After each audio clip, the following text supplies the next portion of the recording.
Execute Order 66. Episode 9 and 10। The bad batch को पता चला कि Omega bounty hunter Jango Fett की अनमॉडिफाइड क्लोन है, इसीलिए लामोस उसे वापस पाने के लिए इतना उतावला था। अनमॉडिफाइड क्लोन मतलब एकदम प्योर जेनेटिक सैंपल्स, जिसकी मदद से लामोस क्लोनिंग के नेक्स्ट फेज की शुरुआत करना चाहता था।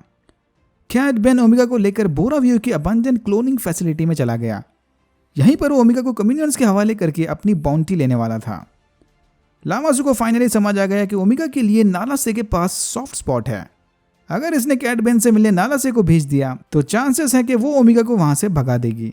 इसलिए लामासु ने टाउन वे को बोराव्यू भेज दिया और नालासे को कड़े ऑर्डर्स दिए कि एक बार ओमेगा इनके हाथ लग जाए फिर उसके जेनेटिक सैंपल लेकर उसे मार देना।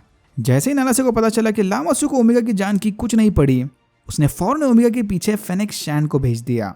बोराव्यू पर लैंड होते ही ओमेगा कैट बेन के ड्रॉइड टोडो को चकमा देकर शिप से बाहर भाग गई और शिप से चुराए अपने कॉमलिंग की मदद से इसने बैड बैच को कांटेक्ट किया। अनफॉर्चुनेटली लो सिग्नल की वजह से बैड बैच ओमेगा की एग्जैक्ट लोकेशन का पता नहीं लगा पाए। सिग्नल बूस्ट करने ओमेगा को मेन ग्रिड में शॉर्ट सर्किट करके पावर सर्ज पैदा करना होगा, पर तभी कैट बेन ने वहां पर आकर ओमेगा को पकड़ लिया। बाउंटी एक्सचेंज पॉइंट पर जाकर कैट बेन ने देखा कि फेनिक शैन ने टाउन वे को मार दिया है और फिर इन दोनों के बीच लंबी लड़ाई छिड़ गई।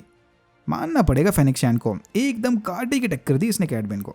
इसी मौके का फायदा उठाकर ओमेगा ने अपनी लोकेशन बैड बैच तक पहुंचाई और सुसाइड स्टंट मारकर किसी तरह बैड बैच के साथ वहां से भाग गई।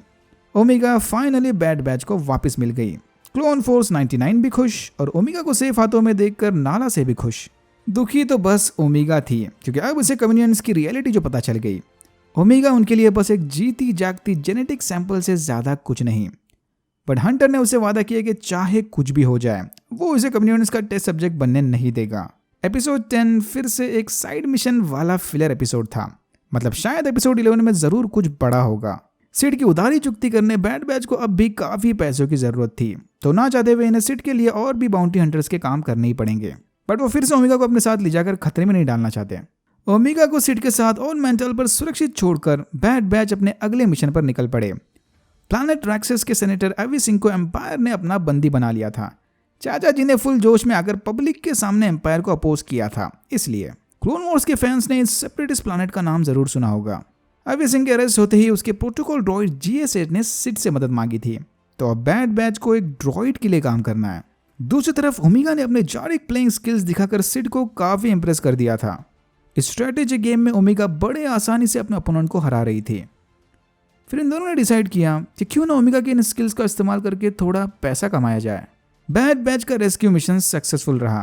उन्होंने सेनेटर एवी सिंह को एम्पायर के चुंगल से बचा लिया। और मेंटल वापस आकर बैड बैच ने देखा कि ओमेगा तो यहाँ पर एकदम छा गई है। उसने लगातार एक के बाद एक गेम्स जीतकर बैड बैच की सारी उधारी चुकता कर दी। यह देखकर सारे काफी हैरान थे।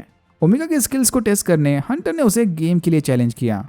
अगर ओमेगा जीत गई तो नेक्स्ट टाइम से उसे वो हर एक मिशन पर अपने साथ लेकर जाएंगे। और यहाँ होता है एपिसोड 10 खत्म।